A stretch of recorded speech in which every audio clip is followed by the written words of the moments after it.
YouTube, hello, welcome back to Final Fantasy VII Ever Crisis. Wanted to do a quick end of year kind of just freeform discussion about how I kind of analyze banners from my perspective when I decide to pull on certain banners outside of, just wanting to pull, and just kind of share my logic whenever I come to like a pull video, because obviously these pull videos have been pretty frequent. We've been posting them every week that a banner comes out, which has been every week. I just wanted to share my perspective about how I analyze these banners, how I choose what to pull on, why I save for certain banners, why I skip other banners, etc. So first and foremost, just to get this out of the way, when it comes to special and limited banners. For special banners, obviously for free pulls, you just pull them every day. That's pretty simple, right? Nothing too crazy there.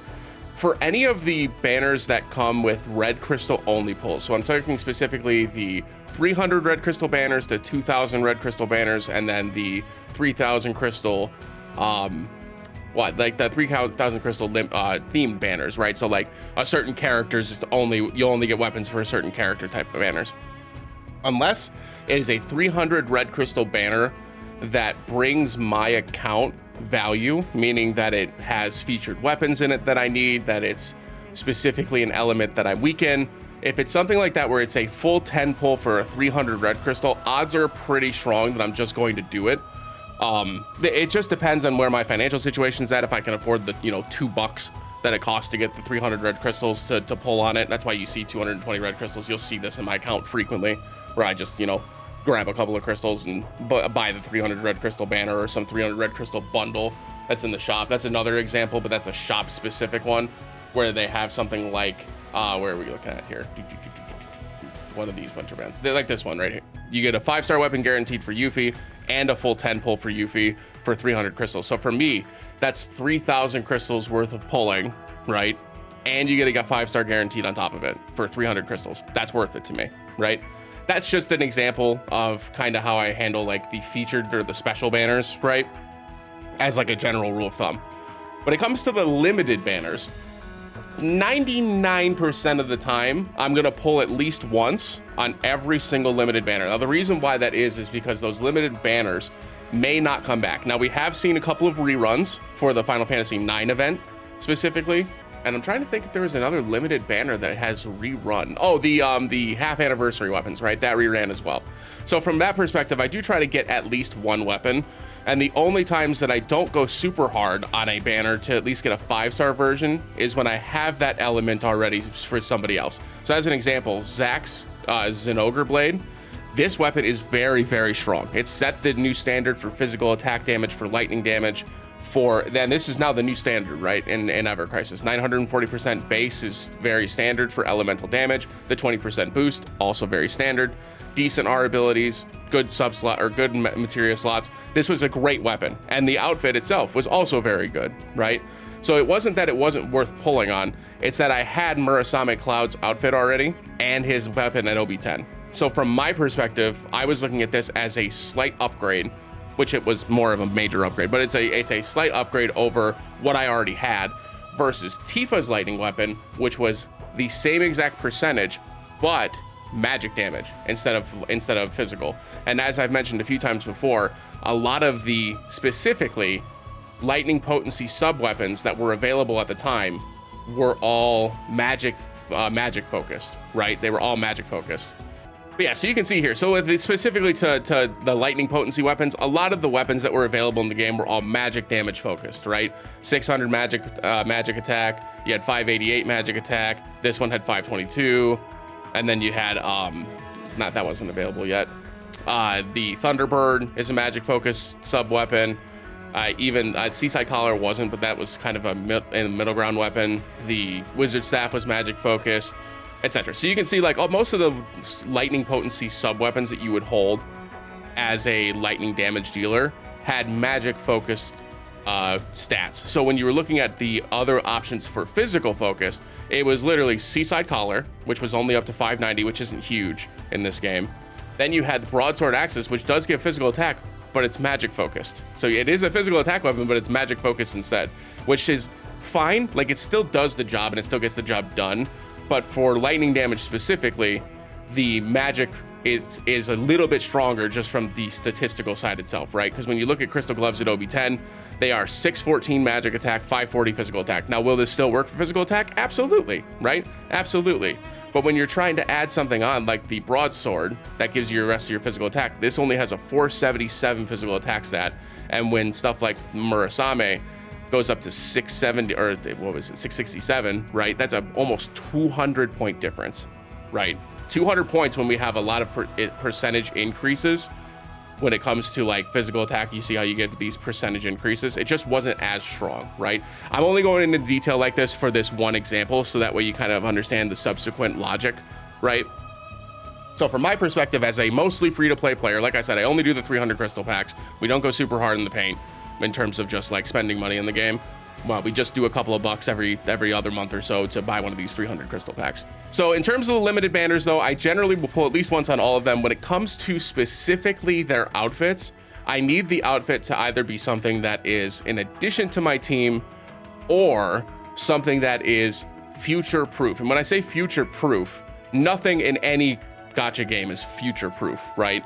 But there are certain things that remain strong no matter how much the game progresses, right? So things like physical attack, as an example. We used to think that physical attack on an outfit was great. Now physical attack on an outfit is a detriment because we have weapons now that go up to 62 physical attack, which means we get the maximum amount of physical attack from this boost physical attack just from that one weapon alone, right? And there are multiple characters that have this available. Tifa, Zack, I believe Angeal has one that's 62. I almost said Virgil. Vincent has a one boost 62 magic attack as well. So there's a lot of those characters that have that stuff available.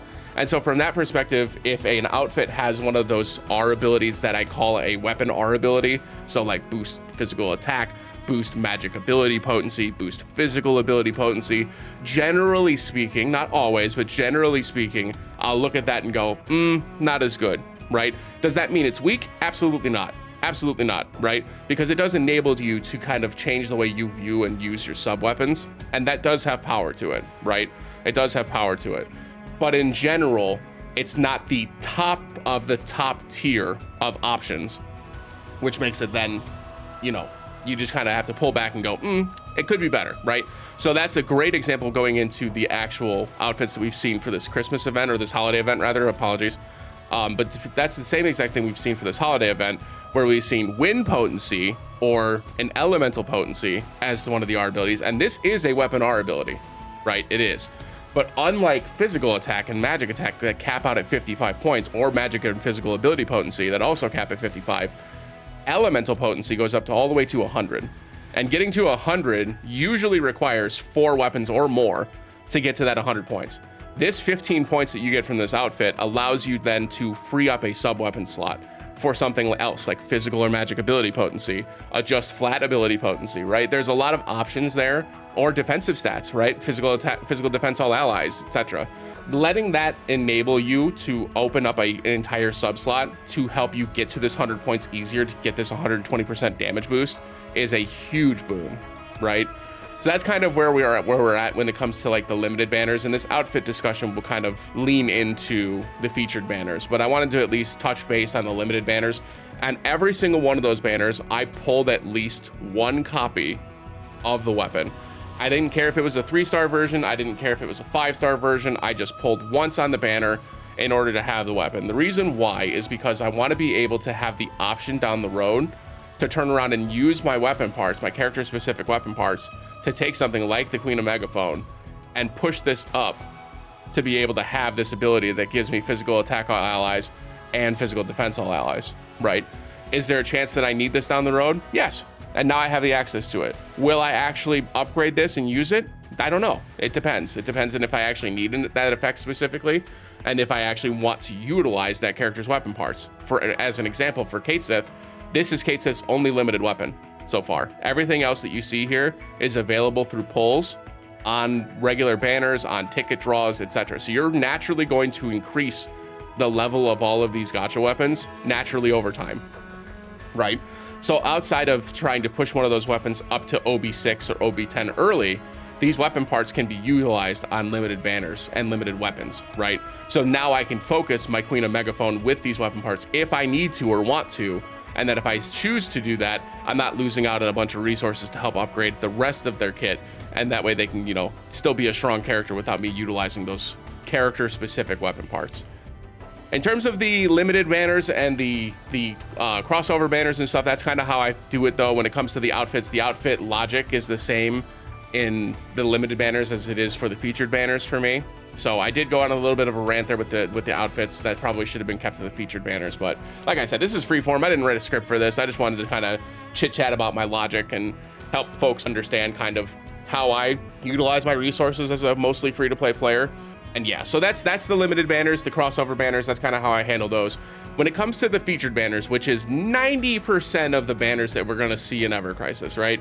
Most of the banners that we've seen in this game are featured. There's been a lot of limited banners as of late with the Final Fantasy IX crossover, the Final Fantasy VI crossover, the Monster Hunter crossover, then the half and full year anniversaries, the Rebirth crossover. There was a lot of limited banners in 2024, but there were also a lot of featured banners in 2024, adding a lot of really powerful weapons into the pool of weapons that we can always pull for once those banners rotate out.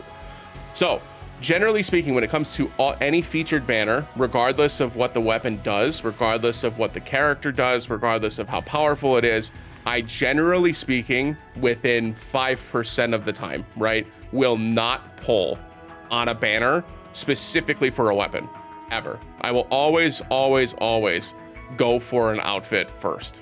The reason why is because with these weapons, you don't need to have Song of Wind, the Holiday Bell at OB10 right now. You don't, right? It's just not necessary. Does it help you with certain permanent content, say like Titan's recent release? Of course, right?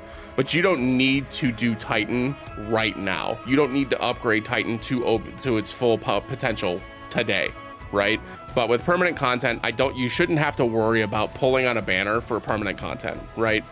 So with that in mind, that's the reason why I usually look at this and go, do you really need the weapon right now? No, right? And even with events, stuff like the high score challenge, the battle ranking events, right?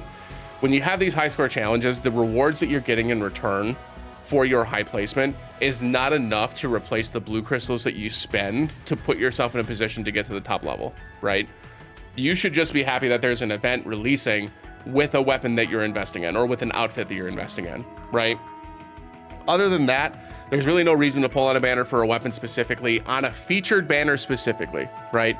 Just the featured banner. For the limited weapons, that's totally different. We already talked about that. The limited weapons are totally different. For a featured weapon, I'm never pulling on a banner for a featured weapon on purpose, right? I'm only pulling if I think the outfit is something that I absolutely need.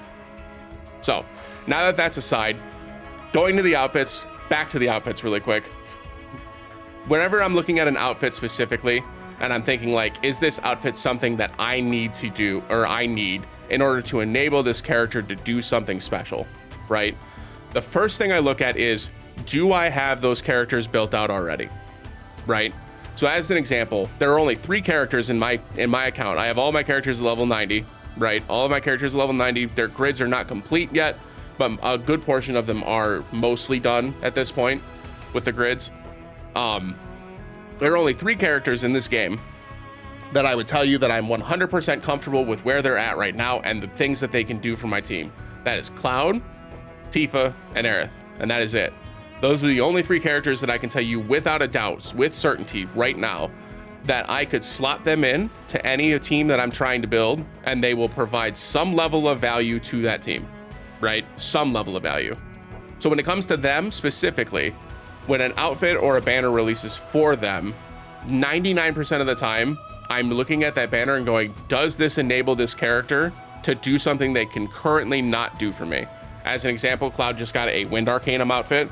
That is something that Cloud cannot currently do for my rosters, is add a significant amount of wind damage, right? And he does not have a Wind Arcanum yet, so this is his first Wind Arcanum as well. So now I have access to a new Arcanum with Cloud. Do I want this? The answer was no. And the reason why is because they're starting to give him magic weapons, which is great, because Cloud was one of the few characters in the game that doesn't have access to like the other type of damage, right? Most of his stuff was physical. So giving him a magic weapon is great. However, because most of his weapons have been physical, he doesn't have really good offhand weapons for this. He doesn't have a ton of like really great options to wield in his offhand yet, right? Apocalypse is fine. It does give attack and wind potency, so it does enable him to get to those high wind potency levels. It's great, it works, right? But in terms of like hyper efficiency, quote unquote, it's not a perfect build, right? And where right now, my wind damage is on Yuffie, it's on Aerith, it's on Sephiroth as a physical wind damage dealer. I also have Beatrix Sword on Zac. So I've got some wind damage there as well. I've got Stormwind at a decent overboost on Vincent. I've got a lot of options for wind, and I have 2 Arcanums already that are magic specifically in Aerith's case, or split in Yuffie's case. So now I have a magic specific, I have a physical or magic specific, and getting another magic specific Arcanum would be great for making the perfect wind magic team, right? Because all 3 of these characters can do magic wind damage, right? And that's where like you start to look at it and go, okay, that would be great for my account, because then my wind damage team would be set to go, right? I'd be already good to go. I'm so set on wind damage when it comes to physical and magic between Sephiroth, Aerith, and Yuffie that I don't need another Arcanum for wind, right? I've got 2 wind Arcanums already. I've already got a wind mastery outfit for Sephiroth as well. I have wind options, and I also have motor drive for Tifa, which is wind damage at OB10. So I've got physical wind damage here as well. So I've got a lot of wind options. Now, if Tifa got the wind outfit, I don't have a physical wind Arcanum, right? Outside of Yuffie, who is basically both, right? But I don't have a physical focus wind Arcanum, right? So I do, if I could get motor drive with a good offhand weapon that's maybe like attack and wind potency, with the say her New Year's banner is attack wind potency, right? And it's physical focused, and they give her an Arcanum for wind. That I would probably pull for. Right, I know this is kind of all over the place, but bear with me. I'm trying the best I can here.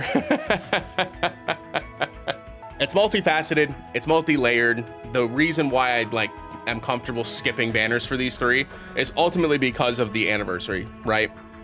They all got generically strong outfits for the anniversary that enable their builds to be successful, right? They don't need to have an Arcanum. They don't need to have a specific outfit that like pushes their limits up to certain heights. They have outfits that give their entire team boost attack by 5%. And so with an extra 15% attack, which increases your physical and magic attack by 15%, that is a massive increase to damage just on its own that it supplements, right? Does it carry like Arcanum does with a 35% bonus? Of course not, but it's enough, right? So these 3 characters I'm comfortable with. When it comes to the rest of the squad, I'm specifically looking first for Arcanums, because there are certain elements that I'm weak in. That's the reason why I pulled for Yuffie's wind outfit, is because I had her diner tray at OB8, but I didn't get her diner outfit. And the weapon was just like, I got it while I was on the path, right? So it just happened to come along with it.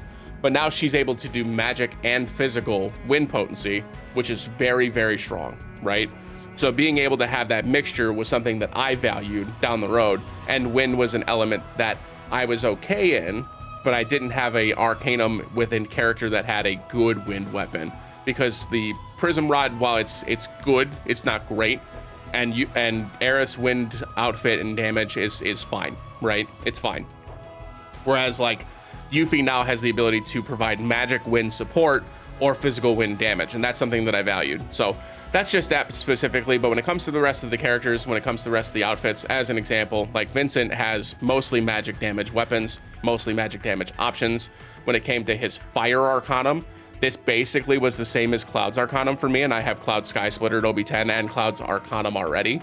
The fire potency is objectively better than physical attack. Objectively better, right? By a wide margin. So is this better than Cloud? Yes. The weapon is better than Cloud's. The outfit is better than Cloud's. This is better than Cloud's Arcanum. But I already have a fire Arcanum. I don't need to go up to those levels. I do for things like the guild battle, but like from my perspective, my guild gets in the top 1,000 every time. We have 10 people in the guild. We get in the top 1,000. We're not getting close to the top 500. So for me, having to be that hyper efficient when it comes to specifically like increasing my 850% fire damage to 1128, which is what this one caps out at OB10 with the buff, or with the actual 20% extra. that is way stronger than the 850% that Sky Splitter's doing, right? Objectively, again, objectively it is stronger, 100%. However, I already have a fire damage weapon. I already have a fire damage outfit that does exactly what this is trying to do, which is strictly just fire damage. But Cloud has the ability to buff his fire damage by 2 tiers with the lock sword, or 3 tiers even if you use it twice, which increases his fire output to a level that makes it comparable to what Holiday Garm is doing. The reason why I'm looking at this specifically is because like this outfit is better, but Cloud's fire damage output is better right now than Vincent is, or at least from an efficiency standpoint, from my perspective, or at least, if not better, it's at least in a position where I'm comfortable saying I have fire physical damage covered already. I'm skipping this, right? And I move on. And that makes it simple for me. Whereas something like Matt's banner, and I mentioned this in my video as well, this outfit is fantastic for Matt specifically. It's amazing. Buff debuff extension plus is a separate from the R ability from the weapon abilities. That's great. Physical defense and magic defense plus 15% is great. This is a great outfit for Matt, right? The problem is that this isn't going to enable you to clear content, right? And what I mean by that, it's not going to enable you to clear events. It's not going to enable you to clear the early levels of the battle tower, right? Now, the late levels of the battle tower, sure. Any subsequent levels of battle tower, it's like the extreme battle tower event that we got during the anniversary, of course, something like this is going to enable you to kind of break past your party's limits, right? Because he's tanky enough to survive big hits and then heal your party back up to full, right? That's incredibly strong. But if you can't deal the damage back in return, doesn't matter, right? Ultimately, doesn't matter. In this game, you can tank certain fights, but for the most part, the game expects you to do damage. So finding Arcanums first, getting all of your Arcanums set up, that's kind of where I'm at personally. I want to make sure that I have Arcanums in each element for both types of damage, both physical and magic, before I start pulling on things like the Matt one. Now, I did pull on the Matt one specifically because I thought that I was not going to put our guild in a position to get to the top 1,000. So I ended up going all the way up to the Withering Blaze. So I had access to Matt's fire damage boosting sword. I also had access to Sephiroth's fire resist down magic damage focus sword. And then I just moved on. Generally speaking, again, I don't do that. I did this specifically so our guild would still get the top 1,000, which, to be fair, I regret. So that's the reason why, though, I don't pull on these for the weapons. I only pull on these for the outfits. The weapons themselves eventually go into the ticket draws, and that's where we're going to go next. So if anybody has any questions about the featured draws, by the way, just feel free to comment down below. I know this is kind of free form. This is not very structured. I'm just kind of like blabbing. I'm yapping at this point. But I wanted to kind of at least give a perspective of kind of where my brain goes when I start to tell you whether or not I think you should pull on these banners. And this is for everybody. You know, this is for day one players. This is for people that are, you know, just getting into the game. You generally want to pull on something that is an outfit that for a character that you want to play with, right? And that's the cool part about Ever Crisis, is that if you just started today and you were just like, you know what, damn, I would like my Cloud to be a magic damage dealer because I played Final Fantasy VII originally, right? And when I originally played Final Fantasy VII, I made my Cloud a magic damage dealer. I wanted him to use that Bolt and Ice that he started with, and I wanted him to be the magic damage dealer for my team. You can do that, right? You can do that. You can focus on just magic damage weapons for Cloud. You can focus on just physical damage weapons for Tifa, and you will clear content in this game by doing that. You don't have to pull on specific banners. You don't have to pull on specific, like whatever strong, right? You can do what you want to do as long as you invest specifically on a certain number of characters that you want to build out and all the way up to their outfits. You will be fine, generally speaking. Really quickly, before we move on to ticket banners, the ultimate weapons, because I saw it scroll by here while I was getting a drink of water. The ultimate weapons are featured on some of these banners. I am never pulling on a banner for an ultimate weapon. Never. The reason why I'm never doing that is because specifically these banners have those available. It is a 0.3% chance, right? 0.3% chance. You'll also notice that the 0.3% chance for these ultimate weapons are still available in the pool, right? You can still get, the odds are incredibly low. Are you gonna get it? Probably not, right? But how many times have you gotten a non-wish list item on a banner, right? That's 0.008% chance to get a non-wish list weapon on a banner, right? And you've gotten that before. So is 0.003% low? Absolutely, it's very low. However, there is a chance, right? There is a chance. So never say never. Don't think about it too hard. Don't worry about the ultimate weapons. You might pull it down the road. You might get enough Mako gems down the road. And when they're featured again, I assume they'll be refeatured again down the road. And once that happens, you'll get it then, right? Don't think about it too much. Off the ticket banners. Now, this one is where things will split a bit. If you're a day one player, I'll talk about you in a second. If you're not a day one player and you just started playing Ever Crisis in 2024, or if this video popped over your feed and you're just like, you know what? I want to play Ever Crisis today. How should I handle my resources? What do I do with my tickets? The answer is simple for me. Unless there is a strong weapon featured in the current banners that you want to wait for, just pull, right? Just pull. These are free resources that you just gain over time, right? These 5-star tickets are things I've gotten from events, from logging in, from certain lottery boxes, things like that. All of these resources that you have up here, this is just to make your account stronger, right? That's all it does. It just makes your account stronger. There is no reason to save this stuff if you've just started playing or if you started playing recently. No reason at all. Anytime, what I did as a rule of thumb is whenever I got enough to pull for 10, that's when I pulled. If I had 10, I pulled. That was it. I did the same thing for the gold tickets. I did the same thing for the purple ticket or the silver tickets. I did the same thing for the brown tickets. No matter what, once I had 10 of those 3 in particular, I pulled for it, right? When it comes to the character specific or the game specific pulls, I usually just pull on these immediately just because I wanted to just get it off the set, because you don't get these as often. These are a little more rare.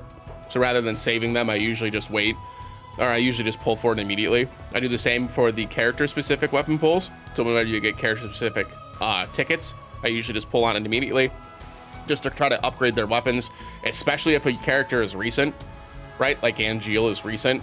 I'd rather have the option to pull for the weapons that are currently in the ticket draws versus waiting for a bunch of weapons to get added. That's how I handled it from the start. That's why a lot of my weapons, you'll notice most of my weapons, not all of them, right? But a lot of my weapons that are in the gacha pool are, let me see, we can go by rarity here. A lot of these are event weapons as well, right? But you'll notice a lot of older weapons or originally released weapons. So like the Type 99 longsword that has been in the game since day one, right? You'll notice I have them at OB10 already, right? A lot of these weapons I have at OB10. And a lot of these weapons are just free gacha weapons, right? The ones that we got from the event pools, the ones that were just in the ticket draws from the start, things that I just pulled naturally. There's some stuff that I wish listed, like the Sky Splitter that I've wish listed on a couple of banners so I can get this at OB10 to get to the 850%, right? But like as a total, when you're looking at specifically just full OB10, I've got dozens of weapons at OB10 at this point. And the reason why that is because I didn't sit idly by and wait for a whole bunch of weapons to get added to the pools, right?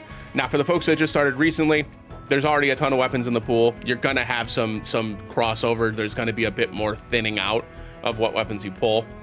And it's gonna make it a little bit harder for you to get certain weapons to OB10 without wishlisting them, and that's okay, right? Because a lot of those weapons that I showed you that are OB10, I don't even use, right? There are quite a few that I do use, but like most of them I don't, right? When you have a weapon at OB10, even if it's something that's not useful, you can still utilize it for things like R abilities, for things like, you know, just stats in general, because a OB10 event weapon is better than an OB0 weapon as a sub-slot weapon about 99% of the time, right? So that's for anybody that's just started in 2024, anybody that started recently, right? If you're in the game and you don't have your weapons at OB10 yet, and you don't have any weapons at OB10 yet, just pull. Because there's nothing that you can get from this that's going to be bad for you, right? There's nothing that you're going to pull from any of these ticket draws that's going to be something that you can't utilize, or something that won't upgrade a weapon you already have, right? For folks that are day one players, if your account looks a little bit like mine, where you've got a lot of weapons at OB10, I usually wait until a recent set of featured banners get added into the pool of ticket draws that are weapons that I want. So as an example, all 4 weapons that are currently featured on these banners, the Holiday Bell, the Holiday Garm, the Volcanic Heat, the Luminary Sword, the Withering Blaze, and the Holiday Blade. All 6 of those weapons, right? All 6 of those weapons are weapons that I want to have the ability to pull for, right? I want to be able to get the 3 stars. I want to be able to get the 4 stars. I want to be able to get the 5 stars, right? I will wait until those set of featured banners are put into the pool of weapons. And the way you can tell that is when it says up at the top here, it says ends by date or ends date, kind of like this, right? It'll say that on the ticket draws as well. That's when you know they're going to be updating the pool to the new weapons, to have the new weapons included, right? So as you can see, it's not happening anytime soon, right? Not within the next couple of days. So for me, I'm just holding until those weapons get added, because again, I want to have the ability to pull on those weapons and have a chance to get those weapons. Now, are you going to get those weapons? Probably not, right? If you go to the odds, you can kind of see each weapon has a 0.5% chance, right? Which only decreases as new weapons are put into the pool, right? So are you going to pull it? Probably not, but like you have a chance to now, and that's where I'd prefer to send my resources versus just like willy-nilly pulling at this point and getting, you know, a 6 crystal glove, right? Because there's a couple of weapons here that I also have access to where I'm looking at it and I've got, okay, like you go to Jiggy Fam as an example. Where's Jiggy Fam? Jiggy Fam I have at OB5 now, right? And so like this does increase the stats a little bit, but not by a ton that makes it worth it. And then you look at something like the crystal gloves, which I have at OB, well, look at that, it's even higher. It's OB3 now. And these couple extra stat points are not gonna make or break your character. So like, it's nice that they still provide something over the course of getting it to plus 20, which is the maximum, but like, I don't really need that, right? No one really does, right? That extra 2 points is not gonna make or break you. And so I'd rather have access to the newer weapons to have a chance to find one of the newer weapons and get upgrade my account in that way instead. The only exception to this is somebody like Angeal, where like Angeal, none of his weapons are at OB10 right now, so it's very safe for me to pull on this. And I don't really care too much about the what was it, the volcanic heat, right? It's good, it's a very good weapon, but like for me personally, I don't really need volcanic heat when it comes to like, let me pull it up here, what this weapon does.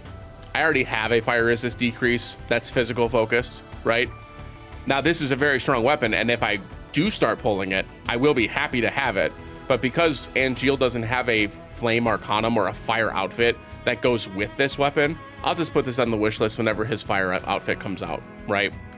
If I get it, great. If I don't get it, great. It's not that big of a deal. So for someone like Angeal specifically, which is the recently released character, and this goes for any recently released character, I usually just pull, right? I'll throw this pull in here just for fun. But like for this, like it's easy for me to just not feel like I'm wasting my resources, right? Now I get 2 more 5 stars to help build out Angeal a little bit. Gives me a bit of direction for where I want to build him, right? We can just skip this animation. And then we can kind of build him moving forward based on the weapons that we're getting, right? So like as an example, we got the Shinra Greatsword Model 1, and we got another copy of the Type 90 Longsword. Now when I go show you my Type 90 Longsword right now, remember that Angeal was just released, what, 3 months ago, right? Now just from ticket pulls, my Type 90 Longsword is already now at OB8. I've never wishlisted this item. I've never purposely tried to go for the Type 90 Longsword. I've just been getting it naturally, and it's already at OB8, right? And the reason why it's able to be this high is because I have used all of my Angeal ticket draws to pull for specifically Angeal weapons. The only weapon then for Angeal that I have wishlisted in the course of this game was the Stalwart Integrity, because this is just generically incredibly strong. An AoE physical attack and physical defense increase is great. And the CC Alloy Greatsword, because this is specifically a very good magic attack lightning weapon that makes him a fine option to do some lightning damage. 900% is still very high. It's not the highest it could be, but it's still very, very high. 664 magic attack is also very high. This magic attack stat is also very high. It's just a very good weapon, right? It's good. So I've wishlisted this, I've wishlisted that. Other than that, everything else I've pulled is natural, besides obviously Tranquility, which was just his limit break weapon, right? Other than that, everything else I've just pulled naturally from tickets, because the pool is only filled with 1, 2, 3, 4, 5, 6, 7, 8, 9 weapons right now, right? The odds of you finding a weapon that is one of these 9 weapons is much higher than, say, finding one of Tifa's weapons when she has way more than 5 that are, or way more than 9 that are in the pool, right? You go to Tifa, who has 23 weapons in total. go through the weapons that she has in the pool. It's 1, 2, 3, 4, 5, 6, 7, 8, 9, 10, 11, 12, 13. So 13 weapons compared to 9. So significantly harder to find something for specifically Tifa versus somebody like Angeal. So for something like that, I just pull immediately. I want to try to get that character's weapons increase as fast as I can. I'm not interested in trying to wait around for something that like a 1% or a 0.5% chance to get a specific character weapon, when like I'd rather just upgrade the stuff that they have right now. And if that weapon is that good, I'll just wishlist it on the next banner that I pull for. So yeah, this is kind of my de facto, we'll call it ultimate tier list, quote unquote, that the way that I handle these banners. The first and foremost priority that I pull for is if it's a limited banner, I'm pulling at least once to get the limited weapon, because I want to have access to the limited weapon. That's first and foremost. That's the S tier of pulling for me. I'm always going to pull at least once on a limited banner. When it comes to pulling for specific outfits, I'm looking for specific outfits that enable that character to either do a ridiculous amount of damage or enable my team to do a ridiculous amount of damage. So specifically Arcanums, elemental Arcanums that add 35% damage, or something like Aerith's Monster Hunter outfit that gave buff debuff extension and a weapon that gave specifically full team-wide magic defense and attack. So defensive and offensive stats. Those two banners I went super hard in on, right? Because I want to have the ability to push my damage levels to levels that I couldn't reach before, right? And that enabled me then to clear things like event content with ease, right? That's the stuff that I'm looking for when it comes to any of these banners. Outside of that, the number one reason you should be pulling on a banner is if you like it. That's it. That's it. That's the number one reason. If you think that this Cloud outfit is just the best thing since sliced bread, and this is what you want your Cloud to look like, and you don't care, like that the weapon's good, that the outfit's good, you don't care, just do it. Because ultimately you're gonna be able to clear content with it, right? I thought that the Sephiroth wind outfit was a really cool look for Sephiroth specifically. Did I think that it was good? No, I actually think it's pretty bad, right? I actually think it's pretty bad. However, I like the way it looks. I thought it looked cool. I love the little, like, I loved all the frills and stuff that it had on it. I love the little cape. The like behemoth horns looked really neat. I just liked the outfit. I thought it was cool. Do I think it's very good? Again, no, I don't. But I thought it looked cool, so I pulled for it. And you know what? This Wind Mastery outfit has helped me clear content. It's helped me do well in the guild battle because I needed a wind outfit and Sephiroth had one. I've been able to do more with this outfit than without it. You know why? Because it had boost HP. And a lot of his outfits don't. The only outfits that I pulled after the Sephiroth initial release were outfits that had boost HP. Because I found myself wanting boost HP on my Sephiroth because a lot of his sub weapons didn't have access to boost HP at the time. So that was what I did. And that's it. That's it, everybody. It's that simple for me. I will always, at least as long as y'all are interested in them, I will continue doing these Ever Crisis banner reviews, just kind of providing my 2 cents. But I hope that this gives you kind of an idea of the reason why I view certain banners certain ways. And like I said, ultimately, no matter what any content creator, no matter what any guild mate, no matter what any person tells you about this game you can have fun with this game, pulling on whatever banner you want to pull on and just going in and having fun. The only way that you're going to struggle with this game is if you're just piecemealing pulls around, right? So like if you only had 12,000 crystals over the last month and you did one pull here, one pull here, one pull here, and one pull here, and didn't get a 5-star, odds are you left pretty disappointed, right? And your characters aren't going to be any stronger as a result.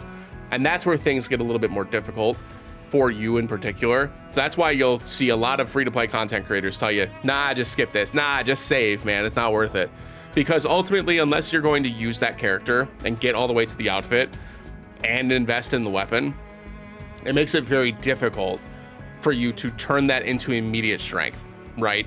So most people will spend 45,000 crystals on a banner after saving for 2 months, because then they can build that character out completely and have their that character do something super special, right? That helps them clear content, that helps them clear battle tower, that helps them clear whatever, right? So Ultimately, as long as you're investing in specifically a single banner and you decide to go in on a banner, you put all your crystals towards that banner, 95% of the time you're going to walk away from it at least feeling some level of more power, and that's going to make things more fun for you, right? And ultimately, this is just a game. Just have fun with it, man. It's just a game. It's just to have fun. It's to help re-experience the original stories of Final Fantasy VII, of Crisis Core, to see the new story of Sephiroth, right? That's what this game is about, right? All the other stuff, all the bells and whistles, the events and stuff, that's all fine and dandy, right? It's all fun, right? It's all fun.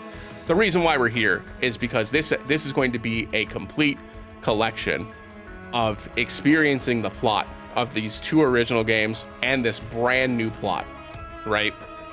And to be able to get more information about Sephiroth. And as long as you can walk away from this and being able to experience that, I think you're going to love this game. You're just going to have fun. And that's the goal, right? So for folks that are interested, if you're interested in joining the KatKrew Guild, you're more than welcome. I've got the guild ID down below. We do still have 20 slots open. We auto accept anybody that comes in. We just go through and just, you know, we have it on manual just so we can actually put through anybody that's in our KatKrew community first. But for folks that are interested, if you're watching this video and you just want a new guild that just has fun, you're more than welcome to join. You're more than welcome to join us over at the KatKrew community leader too, whose name is Lily. She's a kitty rar on Twitch and on YouTube. You're more than welcome to come and join us. We'd love to have you. We just try to have fun, enjoy the game. And yeah, that's pretty much it. I appreciate y'all. I hope you had fun. Hope you enjoyed the video. If you did, make sure you can leave a comment, like the video, and subscribe. I appreciate y'all watching. I hope you're enjoying the Ever Crisis content. I'm going to continue posting the content as long as y'all are having fun with it. I'll also be streaming live on the 31st for both the 10 a.m. update and the 9 p.m. update. If you're interested in checking that out, feel free to come check by my Twitch. And yeah, I appreciate y'all being here. And as always, we'll see you again in the next one. Have a great day, everybody. Bye.